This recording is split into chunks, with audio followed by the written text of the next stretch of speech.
श्रीराम समर्थ. गोपाल कृष्ण भगवान की जय. माणसाच्या जीवनाला दोन प्रमुख अंग असतात. एक शाश्वत अंग आणि दुसरं अशाश्वत. या दोन्ही अंगांमध्ये बुद्धीचा वास असतो. बुद्धी जो काही निर्णय घेईल ती सद्बुद्धी आणि इतर बुद्धी जी असते ती व्यावसायिक बुद्धी असं म्हटले जातं. त्यामुळे बुद्धी सुद्धा दोन प्रकारची असते. निर्णय करणारी, ठामपणा दाखवणारी जी बुद्धी असते तिला सद्बुद्धी असं म्हणतात. आणि इतर गोष्टी करणारी जी बुद्धी असते तिला व्यावसायिक बुद्धी म्हणतात. सद्बुद्धी जी असते ती अशाश्वत गोष्टींच्या मागे लागू नको असं आपल्याला सांगत असते. आत्मा प्रगट होण्यासाठी देहाची गरज असतेच. म्हणजे नुसता आत्मा जर असेल आणि त्याला जर देह नसेल तर तो आत्मा काहीच करू शकत नाही. म्हणून कर्म करण्यासाठी किंवा भोग भोगण्यासाठी आत्म्याला देह असणं आवश्यक आहे. आणि नुसता देह असून उपयोग नाही. त्याच्यामध्ये आत्मा नसेल तर त्या देहाला किंवा त्या शरीराला आपण प्रेत म्हणतो. आत्म्याशिवाय शरीर किंवा आत्म्याशिवाय देह म्हणजे जणू काही एखादं प्रेत आहे, मेलेला माणूस आहे, शव आहे. पण त्यामध्ये जेव्हा आत्मा असतो तेव्हा त्याला शिव म्हणतो आपण. शिव आणि शव हा फरक आहे. आत्मायुक्त देह म्हणजे शिव आणि आत्म्याशिवाय देह म्हणजे शव. देहाला आत्म्याची गरज आहे आणि आत्म्याला देहाची गरज आहे. म्हणून देहाला किंमत आहे यात काही दुमत नाही. देह आहे म्हणून या सगळ्या गोष्टी घडतात हेही मान्य. आणि उलट आपण असं म्हणू की 84 लाख योनीतून जेव्हा आपला प्रवास होतो तेव्हा आपल्याला हा मानवी देह मिळतो. त्यामुळे मानवी देहाचं, या शरीराचं महत्त्व आहेच. हा देह आपण सांभाळलाच पाहिजे. या शरीराची आपण काळजी घेतलीच पाहिजे. कारण जी काही आपल्याला आत्मज्ञानाची प्राप्ती करून घ्यायची आहे किंवा भगवंताचं जे काही दर्शन घ्यायचं आहे ते या देहातूनच घ्यायचं आहे. देह असेल तरच आपल्याला या सगळ्या गोष्टी करता येणार आहेत. आणि म्हणून देहाला किंमत आहेच. पण अंतिम किंमत ही देहाच्या आत असणाऱ्या आत्म्याला आहे. म्हणून देह हे साधन म्हणूनच आपण वापरायचं. देहाला साध्य नाही करायचं. पण देह चालवणारा जो आत्मा आहे त्या आत्म्याची प्राप्ती करून घेणं हे आपलं साध्य आहे. हे सर्वांनीच लक्षात घ्या. आता इथे थोडासा अजून बारकाईने जर विचार केला तर आपल्या एक गोष्ट लक्षात येईल की ज्याला मी स्वतःला मी समजतो तो मी खोटा असतो, नाही का? आता कुणीही जरी मला विचारलं आपण कोण, तर आपण लगेच काय ना सांगतो, माझं नाव अमुक अमुक, मी इथे राहतो, मी कॉलेजमध्ये शिक्षक आहे किंवा मी कारखान्यात काम करतो. किंवा मी अमक्या अमक्यांचा मुलगा आहे, किंवा मी हिचा नवरा आहे, किंवा त्याचा भाऊ आहे, हिचा बाप आहे, अशी जी काही आपण ओळख करून देतो किंवा या मीबद्दल बोलतो, म्हणजे आपण पर्यायाने त्या देहाबद्दल बोलत असतो. पण देह म्हणजे मी नाही आहे ना. आता देह म्हणजे मी नाही हे कसं पटवून द्यायचं? तर एक गोष्ट तुम्हाला सांगतो म्हणजे लक्षात येईल. समजा मी आता हे पुस्तक वाचतोय, माझ्या हातामध्ये पुस्तक आहे. मग आपण म्हणताना काय म्हणतो? मी पुस्तक वाचतो. म्हणजे वाचणारा मी कुणीतरी वेगळा आहे आणि माझ्या हातातलं पुस्तक वेगळं आहे. म्हणजे इथं द्वैत आलं ना, दोन आहेत. द्वैत भाव आला. द्वैत भाव आल्यामुळे वाचणारा कुणीतरी मी वेगळा आहे आणि जे पुस्तक वाचतोय ते पुस्तक वेगळं आहे. म्हणजे पुस्तक म्हणजे मी नाही हे सिद्ध झालं. कारण मी पुस्तक वाचतोय याचा अर्थ मी वेगळा आहे आणि पुस्तक वेगळं आहे. मी खुर्चीवर बसलोय म्हणजे खुर्ची म्हणजे मी नाही. माझा शर्ट फाटला असं आपण म्हणतो. माझा शर्ट फाटला याचा अर्थ शर्ट म्हणजे मी नाही. शर्ट ही एक वस्तू आहे आणि ती फाटली म्हणजे फाटला ही वस्तू वेगळी आणि माझा शर्ट म्हणजे मी त्या शर्टापासून वेगळा आहे म्हणून माझा असं म्हणतोय, नाही का. माझा शर्ट फाटला, नाही का. आता हेच जर आपण आपल्या देहासाठी वापरलं, समजा आपला हात दुखत असेल तर आपण मी दुखतोय असं म्हणतो का? नाही. मी दुखतोय असं म्हणतच नाही. मग आपण म्हणताना काय म्हणतो? माझा हात दुखतोय. माझा हात याचा अर्थ मी वेगळा आणि हात वेगळा. मग हात दुखतोय ना, मग हात म्हणजे मी नाही हे सिद्ध झालं. माझं डोकं दुखतंय म्हणजे मी वेगळा आणि डोकं वेगळं.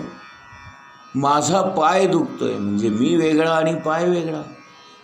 असं जर प्रत्येक भागाचं नाव घेत गेलो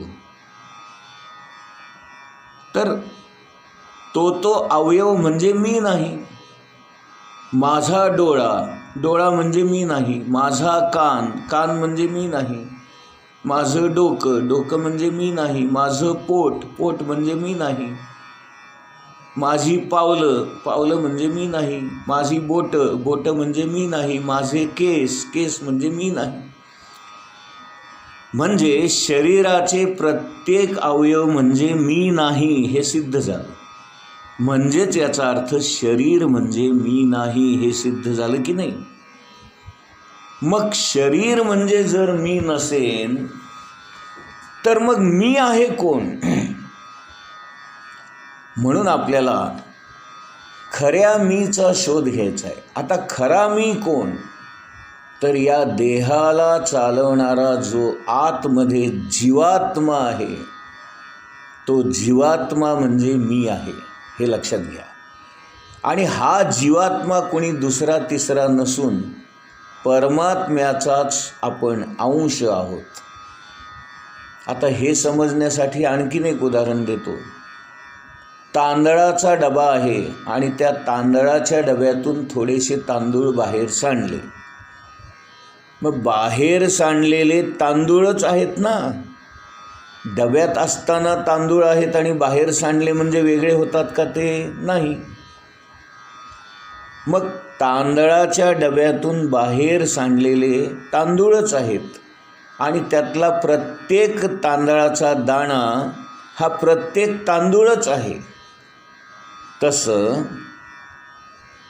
भगवंताचे आपण अंश आहोत म्हणजे सगळे भगवंतच आहेत आणि त्यातला एक कण मी आहे, तो जीवात्मा मी आहे.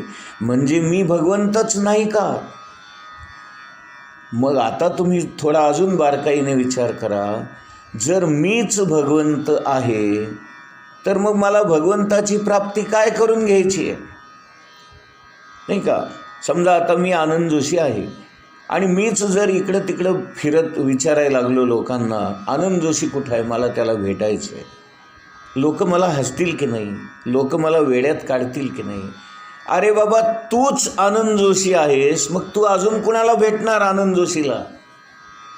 म्हणजे हा जसा माझा मूर्खपणा ठरतो की मी स्वतः आनंद जोशी असताना मला दुसऱ्या आनंद जोशीला भेटता येतच नाही. मग हाच नियम जर आत्म्याला लावला, मीच जर भगवंताचा अंश आहे, मीच जर परमात्म्याचा अंश आहे, म्हणजे मीच भगवंत आहे, म्हणजे मीच परमात्मा आहे. आणि मीच भगवंत असेल, मीच परमात्मा असेल, तर दुसरा परमात्मा मला कुठं मिळवायचा बाकी आहे? मग म्हणजे मीच मला शोधल्यासारखं नाही का होणार?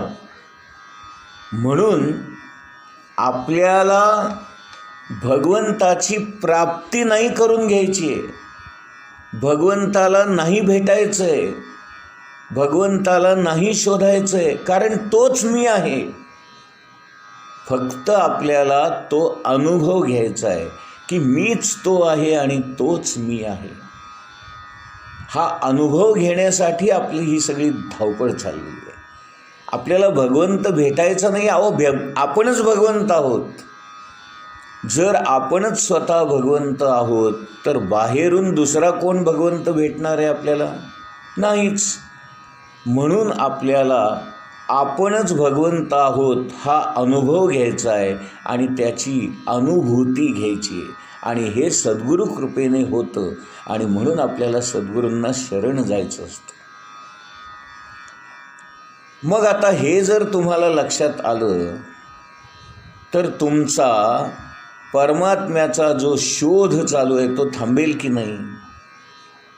मग आता मला सांगा, मीच जर भगवंत आहे तर मग मला बाहेर कुठल्या देवळात जाऊन दर्शन घेण्याची काय आवश्यकता आहे? अहो, देवळामधला राम आणि माझ्या आतला राम काही वेगळा आहे का? मीच तो आहे. मग मला रामाचं दर्शन घ्यायची गरज काय? मला पंढरपूरला जाऊन विठ्ठलाचं दर्शन घेण्याची आवश्यकता? अहो, तो विठ्ठलच मी आहे. मीच विठ्ठल असताना बाहेर मला दुसरा विठ्ठल दिसेलच कसा, बाहेर असेलच कसा? म्हणून सगळ्या संतांनी हेच सांगितलंय की तूच तो आहेस. मग कशाला बाबा शोधण्याचा त्रास घेतोस, कशाला इकडे तिकडे जातोस? म्हणून ठाईच बैसोनी करावे स्मरण आणि घ्यावा अनुभव आपला आपण. त्या भगवंताचं स्मरण करता करता त्याच्याशी एकरूप होता होता मीच तो आहे हा अनुभव घ्यायचा आहे. आणि ही गोडी आपल्याला मिळवण्यासाठी, हा अनुभव येण्यासाठी सतत आपल्याला एकांतवासात राहून त्या भगवंताचं स्मरण करावं लागणार आहे, त्याचं नाम घ्यावं लागणार आहे.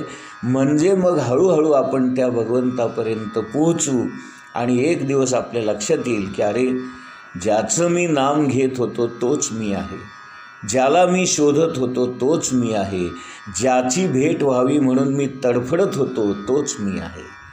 आणि हा अनुभव ज्ञानेश्वर महाराजांनी एका वाक्यात सांगितलं आहे, देवा मीची तू आणि तूची मी. हा जो ज्ञानेश्वर महाराजांना अनुभव आला आहे तो आपल्याला अनुभव घ्यायचा आहे आणि त्याच्यासाठी ही आपली सगळी धडपड आहे. म्हणून आपण देहाला महत्त्व न देता देहाच्या आत असणाऱ्या आत्म्याला, भगवंताच्या अंशाला, त्या कणभर जीवात्म्याला महत्त्व द्यायचं आहे. देह हे त्या आत्म्याला जाणून घेण्याचं साधन म्हणून आहे.